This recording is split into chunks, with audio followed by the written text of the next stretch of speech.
Everyone, welcome back to our YouTube channel physics tool. आप लोगों का हमारे इस चैनल में बहुत बहुत स्वागत है। और आज मैं ललिता आनंद प्रकाश आपके सामने एक और नया सिद्धांत लेकर के प्रस्तुत हूँ, जो क्योंकि हम बुद्धि के सिद्धांत पढ़ रहे हैं, जिसके अंतर्गत हमने विभिन्न प्रकार के सिद्धांत पढ़े हैं। और बुद्धि का जो सिद्धांत है विभिन्न वैज्ञानिकों ने अपने अपने मत से दिया है। और आज का जो हम सिद्धांत पढ़ने वाले हैं इसको बोला जाता है बहुकारक सिद्धांत, मल्टी डायमेंशनल थ्योरी। और इसका एक दूसरा नाम भी है जिसको त्रिविमा सिद्धांत कहते हैं। तो आइए आज शुरू करते हैं। ये गाइस मैंने आपके लिए पहले से लिख लिया ताकि समय बर्बाद ना हो और हम जल्दी से इसको कवर कर सकें। ठीक है, आइए शुरू करते हैं। सबसे पहले कि बहुकारक जो सिद्धांत है, मल्टी डायमेंशनल थ्योरी है, ये गिलफोर्ड ने दी थी। तो ये गिलफोर्ड की थ्योरी है। पहला क्वेश्चन बन गया पहले सेंटेंस के साथ ही कि बहुकारक सिद्धांत जो है वो किसने दिया था, तो ये गिलफोर्ड ने दिया था। ये सिद्धांत 1967 में दिया था। ठीक है, दूसरा क्वेश्चन बनता है हमारा कि ये सिद्धांत कितने सन में दिया था या कब इसका निर्माण किया गया। तो 1967 में इसका निर्माण किया गया। अब देखिए तीसरा क्वेश्चन बहुत इंपॉर्टेंट, इस सिद्धांत को त्रिविमा सिद्धांत भी कहते हैं। देखिए इसको क्या कहते हैं, इसको त्रिविमा सिद्धांत भी कहते हैं।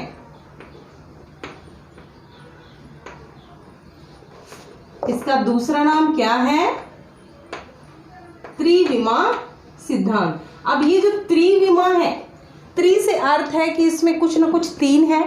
त्रिविमा सिद्धांत इसलिए नाम रखा गया है क्योंकि इसके अंतर्गत तीन कारक सबसे महत्वपूर्ण होते हैं। वो है विषय वस्तु, फिर संक्रिया और फिर उत्पाद। देखिए इसमें त्रिविमा सिद्धांत इसको इसलिए कहा गया क्योंकि इसमें सबसे पहले विषय वस्तु होती है और उसके बाद संक्रिया बनती है और उसके बाद उत्पाद आएगा। यानी सबसे पहले किसी भी चीज़ को अगर हम करते हैं तो पहले उसकी एक विषय वस्तु होती है, ठीक है, फिर क्रिया होती है और उसके बाद ही किसका निर्माण होता है, प्रोडक्ट का निर्माण होता है, यानी उत्पाद बनता है। तो इन तीनों कारकों की वजह से इस सिद्धांत को त्रिविमा सिद्धांत कहा गया है। पहली विषय वस्तु, दूसरी संक्रिया और तीसरा उत्पाद। इन तीनों कारकों की उपस्थिति के कारण और उनके क्रम के कारण इसको कहा गया है त्रिविमा सिद्धांत। आइए ये जो त्रिविमा सिद्धांत है क्या है और ये क्यों महत्वपूर्ण है, गिलफोर्ड ने इनको अलग अलग से क्यों परिभाषित किया है, इनके अलग अलग इसमें यूनिट्स बनाई हैं, तो इसको आइए देख करके समझते हैं। सबसे पहले विषय वस्तु।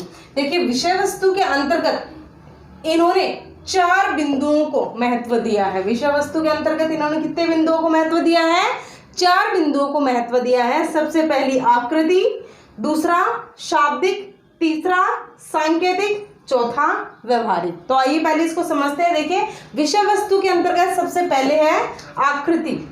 आकृति का अर्थ है किसी भी चीज की आकृति देखकर हम समझ जाते हैं कि हम क्या करने वाले या वो क्या चीज है। जिस प्रकार देखिए मैंने आपको बोला कि आज हम इस टॉपिक को पढ़ेंगे, तो इस टॉपिक को देखते ही आपके समझ में आ गया कि हम क्या पढ़ेंगे, ट्रायंगल पढ़ेंगे, त्रिकोण पढ़ेंगे। ठीक है, कहने का अर्थ है ये आकृति देखी और इस आकृति को देखते हमने मन में विचार बना लिया कि हम किसको पढ़ेंगे, आज हम त्रिकोण को पढ़ेंगे। इसी प्रकार मैं बोलूँगी कि आज हम इसको पढ़ेंगे, तो हम किसको पढ़ेंगे, सर्कल को पढ़ेंगे। ठीक है, वृत्त को पढ़ेंगे। तो आकृति को देखकर अनुमान लगाना और उस चीज की ओर समझ जाना, ये इसके अंतर्गत आएगा, यानी ये विषय वस्तु के पहले पॉइंट में आएगा। उसके बाद दूसरा है शाब्दिक।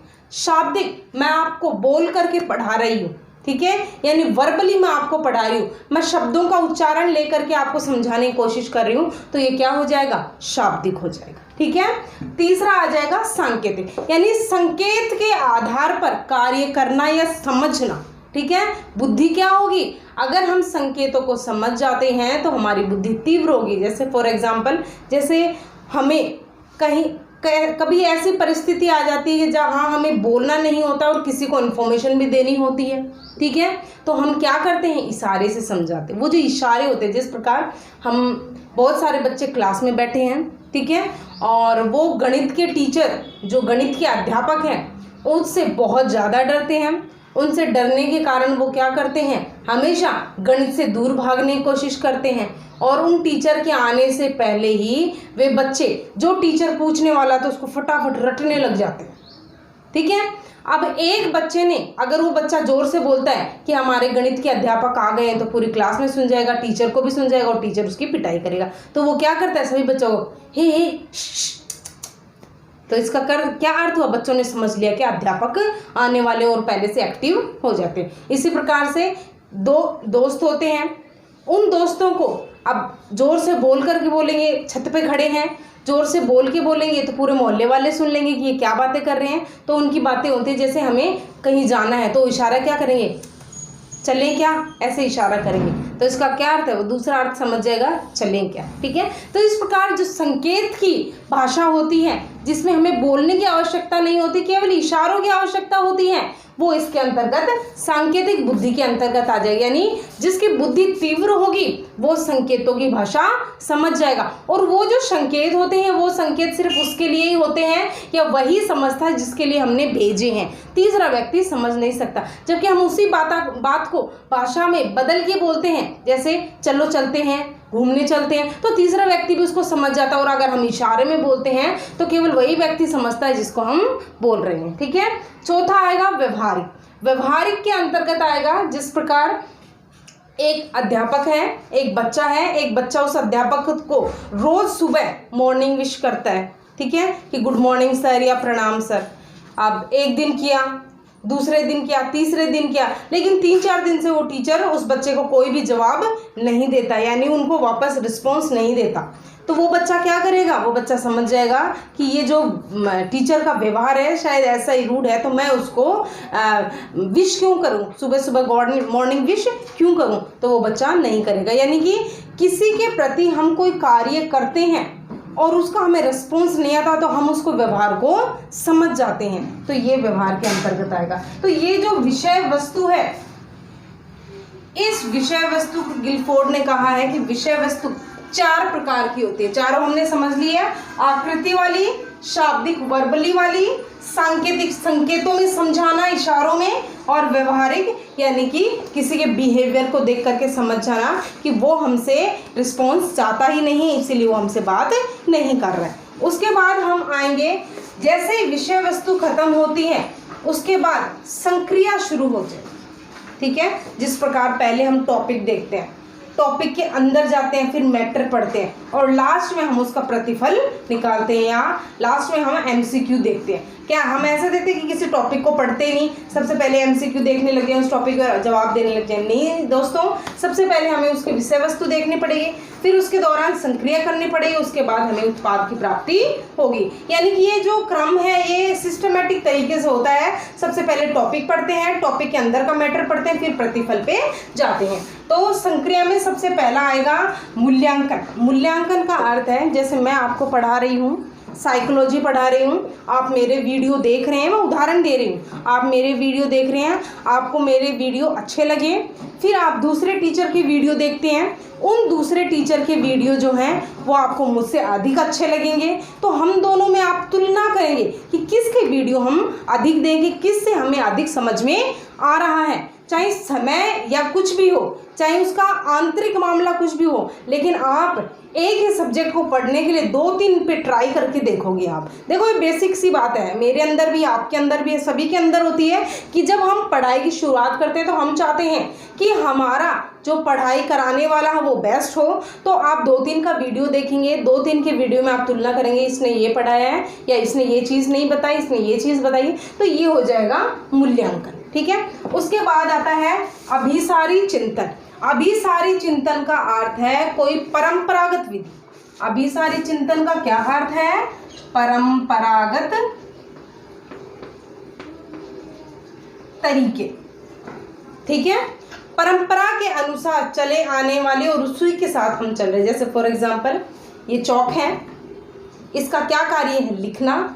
हम केवल इसको लिखने के काम में लेंगे। मैं काम में ले रहा हूँ, मुझसे पहले मेरे पूर्वज ले चुके और आने वाली जनरेशन भी चौक का क्या काम लेगी, लिखने। तो ये परंपरागत है कि चौक का केवल क्या कार्य होता है, लिखना ही होता है, दूसरा कार्य नहीं होता। ठीक है, इसी प्रकार नोटबुक ले ली हमने, नई नोटबुक खरीदी, तो नोटबुक का क्या कार्य है, केवल उसके अंदर नोट्स लिखने या उसके अंदर पढ़ाई करते वक्त खुद पेन से लिखना। ठीक है, मेरे पहले वाले जो पूर्वज थे उन्होंने भी यही काम किया परंपरा के अनुसार, और अब मैं इस जनरेशन में हूँ तो मैं भी नोटबुक का काम किस में लेती हूँ, लिखने के काम में लेती हूँ, और आने वाली जनरेशन भी इसी काम में लेती है। यानी जो परंपरा बन गई है कि जो चीज़ जिसके लिए बनी है उसी के लिए काम में ली जाए। पेंसिल होती है, पेंसिल किस लिए काम आती है, लिखने के काम आती है, इसके बाद दूसरा इसका कोई काम नहीं होता। तो इसको बोलेंगे हम परंपरागत जो गतिविधियां हम करते हैं, ये आ जाएगा अभिसारी चिंतन के अंतर्गत। ठीक है, अब आ गया अपसारी। इसमें यही विधियां जो होती हैं ये नवीन रूप ले लेती हैं। क्या समझे आप, ये नवीन रूप ले लेते हैं। फॉर एग्जाम्पल मैंने आपको बताया था कि ये जो चौक है, इसी का उदाहरण देके बताऊंगी। ये जो चौक है इसका क्या कार्य है, तो अगर हम परंपरागत के अंतर्गत तो मैं उसका एक ही काम बताऊंगी कि हम इसे लिखेंगे, दूसरा कोई काम नहीं है। लेकिन अगर अपसारी चिंतन अगर कोई व्यक्ति कर रहा है बुद्धि परीक्षण के दौरान, और अगर हम उसको बोलते हैं कि आप इस चौक से क्या करोगे, अगर आपको चौक दी जाए तो आप उससे क्या क्या काम करो। ठीक है, तो नवीन बच्चा जो होगा अगर उसकी बुद्धि अपसारी चिंतन के अंतर्गत है तो वो क्या कहेगा, एक तो मैं इससे लिखूंगा, ठीक है, दूसरा मैं इन चौक से, क्योंकि अलग अलग कलर के हैं तो मैं इनसे कलर याद कर सकता हूँ, इनसे नीचे जमीन पर चित्र बना करके रंग भर सकता हूँ, कला कर सकता हूँ। ठीक है, कहीं भी मैं खेल रहा हूँ तो मैं बाउंड्री बना सकता हूँ। ठीक है, उसके बाद अगर मैं रंगोली बनाती हूँ तो इन चौक को पीस करके मैं रंगों का इस्तेमाल करके रंगोली भी बना सकती हूँ। ठीक है, उसके बाद अगर मैं कोई पेंटिंग कर रही हूँ तो पेंटिंग के दौरान इसको भिगो करके, अगर कोई चीज़ हमें ज़्यादा समय के लिए इसको भिगो करके उस मांडनों के काम में भी हम ले सकते हैं। ठीक है, और चौथा मैं काम बोलूँगी मैं इसको खा भी सकती हूँ। ठीक है, कहने का अर्थ है कि उस बच्चे की जो बुद्धि है इस एक चीज़ के परंपरागत विधि के अनुसार या उससे हटके जो उसने काम बताए हैं वो इसके अंतर्गत आएंगे। ठीक है, दूसरा एग्जाम्पल लीजिए आप। दूसरा एग्जाम्पल बेसिकली लूँगी, जैसे हम लेडीज़ होती हैं सूट पे दुपट्टा डालती हैं। अगर हम बच्चे से पूछें कि दुपट्टा किस काम आता है, तो अगर बच्चा अभिसारी चिंतन के अनुरूप है तो वो बोलेगा दुपट्टा शरीर पे सूट पे ओढ़ने के काम आता है, वो एक ही कार्य बताएगा। लेकिन अपसारी चिंतन के अंतर्गत नवीन पद्धतियाँ आएंगी तो हम क्या बोलेंगे, अगर दुपट्टे के लिए बोला जाए कि दुपट्टा किस किस काम में लिया जा सकता है, ठीक है, तो नवीन या अपसारी के अंतर्गत हो जाएगा कि दुपट्टा जो होता है इसको हम, जैसे हम चने भिगोते हैं और उनको उगने के लिए, अंकुरित करने के लिए हम दुपट्टे में बांध के लटका देते हैं, उस काम में आया। ठीक है, दूसरा, अगर हमारे पास बाल्टी के दौरान हमें कुएं में से पानी निकालना और हमारे पास रस्सी नहीं है तो हम दुपट्टे से बाल्टी को बांध करके पानी निकालने के काम में ले सकते हैं, दूसरा काम हो गया। तीसरा काम, कोई भी चीज़, जैसे आप बोलते जैसे गोलगप्पे बनाते हैं, कोई भी मैदा का आटा लगाते हैं, ठीक है, मैदा को गूंथते हैं तो उसको गीला रखने के लिए हम दुपट्टे को भिगोएंगे और उसके ऊपर लगा देंगे। तो ये जो दुपट्टे के अलग अलग काम हैं उसकी परंपरा से हटकर जिसको हम दुपट्टे को अलग प्रकार से भी काम में ले सकते हैं तो वो आ जाएगा अपसारी के अंदर। आई होप गाइज आपको ये समझ में आ रहा होगा, और मैं मोस्टली अधिक से अधिक एग्जाम्पल देने की कोशिश करती हूँ क्योंकि हम एग्जाम्पल से अधिक समझते हैं। तो समझ में आ गया आपका, ये दोनों जो कार्य है अभिसारी वही परंपरागत, जैसे मैंने चौक का बताया कि इसकी परंपरागत एक ही काम है लिखना, और इसके अलावा मैंने आपको अन्य काम दिए हैं वो आ जाएंगे अपसारी के अंतर्गत। ठीक है, अब देखिए स्मृति, मेमोरी। स्मृति ये है कि जैसे हमने कोई काम पहले किया, जैसे हमारी मम्मी ने हमको बताया कि आटा कैसे लगाते हैं। ठीक है, एक बार मम्मी खड़े थे, पहली बार जब हमने आटा लगाया तो हमने क्या किया, मम्मी ने बोला पहले इसमें नमक मिलाइए, पहले आटा छानिए, फिर नमक मिलाइए और फिर इसमें पानी डाल करके इसको आटा लगाइए। तो जब हम मम्मी नहीं रहेंगी या मम्मी कहीं चली जाएंगी और मम्मी बोलेंगी कि आप आटा लगा लेना, मैं आऊँगी तब रोटियां बना दूँगी, तो हम क्या करेंगे, जैसे ही हमने आटा लिया हम याद करेंगे आटे के छानने के बाद हमने क्या किया था, फिर याद आएगा, मेमोरी हमारी जाएगी उस तरह कि उसके बाद मैंने नमक डाला था। तो वो जो नमक डालना याद आया वो इसके अंतर्गत आएगा। यानी पुरानी चीज़ों को जो हम कर चुके और याद करके उसको दोबारा करना, वो आएगा स्मृति के अंतर्गत। ठीक है। अब देखिए संज्ञान। संज्ञान क्या है कि जिस कार्य को हम कर रहे हैं, या फिर अलग उदाहरण देके मैं बोलूँगी कि कोई भी कार्य करना होता है उसको नया अर्थ प्रदान करना, ये हो जाएगा संज्ञान। ठीक है। कोई भी कार्य को नया अर्थ, कोई भी संकेत को, कोई भी शब्द को नया अर्थ दे देना, ये हो जाएगा संज्ञान का कार्य। ठीक है। नया अर्थ हो जाएगा। जैसे फॉर एग्जाम्पल भीड़ जा रही है, हमारे घर के सामने से भीड़ जा रही है, तो हम उस भीड़ को देख के क्या कहेंगे। ठीक है। अगर खुशी खुशी जा रही है तो भाई वो किसी उत्सव में जा रहे हैं। ठीक है, हमने अर्थ दे दिया। ठीक है।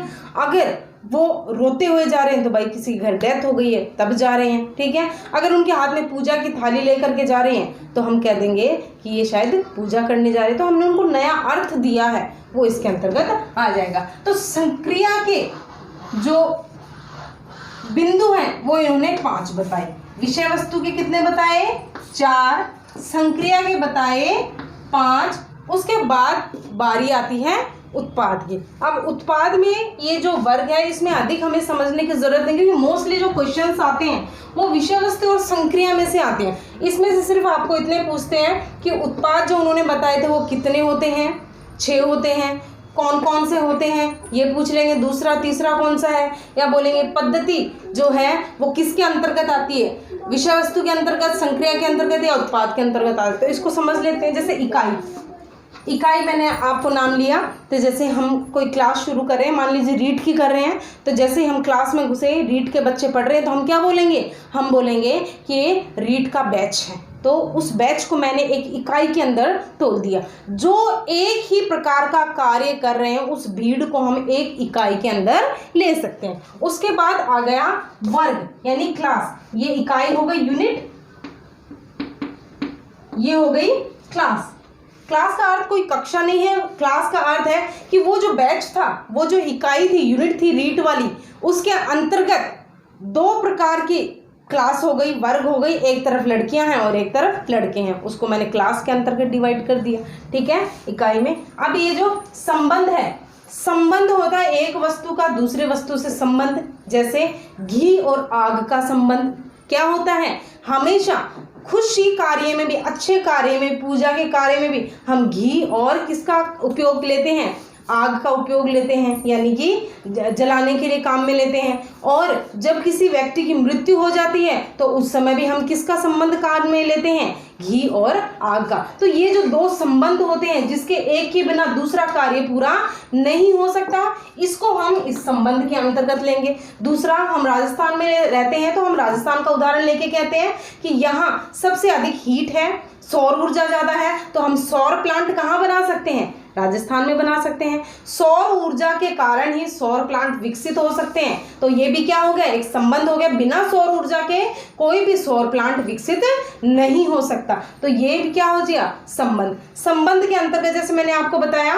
कि सौर ऊर्जा से ही सौर प्लांट बनेंगे, तो पद्धति का उपयोग करना पड़ेगा। पद्धति से हमें मशीनें बनानी पड़ेंगी, जो रूपांतरण हो जाएगा, उस पद्धति का क्या हो जाएगा, रूपांतरण हो जाएगा। और फिर बिजली आ जाएगी, बिजली से क्या हो जाएगा, इम्प्लीकेशन हो जाएगा, आशय आ जाएगा, यानी कि हमारा अर्थ निकल जाएगा। तो ये जो उत्पाद के संख्या इन्होंने बताई है, ये 6 बताई है। एक बार दोबारा रिपीट करते हैं। विषय वस्तु 4, संक्रिया 5 और उत्पाद 6। गिलफोर्ड के मूल सिद्धांत के कुल 120 वर्ग हैं, और ये 120 वर्ग कौन से हैं, 4, 5, 6। 4, 5, 6 कौन से, 4 विषय वस्तु, 5 संक्रिया और 6 उत्पाद, कुल मिलाकर के हो गए 120। तो 120 वर्ग इसके अंतर्गत बनते हैं। आई होप गाइज आप लोगों को आज का मेरा टॉपिक बहुत अच्छे से समझ में आ गया होगा, और अगर आपको समझ में नहीं आया है तो दोबारा वीडियो को चलाइए और फिर से देखिए। मेरा पूरा विश्वास है कि आपको मेरा टॉपिक पूरी तरह से समझ में आ जाएगा। और इसमें से जो मोस्टली क्वेश्चंस बनते हैं वो इनकी संख्याओं से बनेंगे, कितने उत्पाद होते हैं, कितनी संक्रिया होती है, कितने विषय वस्तु होते हैं, किसका सिद्धांत है। एक ये जरूर आता है बार बार क्वेश्चन कि त्रिविमा सिद्धांत किसका दूसरा नाम है, या बहुकारक सिद्धांत का दूसरा नाम क्या है, त्रिविमा सिद्धांत है। एक वर्ग में से आता है कि कितने वर्ग बनते हैं, तो 4 गुणा 5 गुणा 6, ठीक है, इन तीनों को हम गुणा कर लेंगे। तो अंत में गाइस मैं आपको धन्यवाद देना चाहूँगी कि आप हमारे वीडियो लगातार देख रहे हैं, और ऐसे ही हमारे वीडियो लगातार देखते रहिए। हमारे चैनल को लाइक शेयर और सब्सक्राइब ज़रूर करें, क्योंकि हमारी पूरी टीम आपके लिए बहुत मेहनत कर रही है, और उस मेहनत के प्रतिफल में आपके वीडियो देखना ही हमारे लिए बहुत अच्छा प्रतीक है। तो बहुत बहुत धन्यवाद। जय हिंद, जय भारत।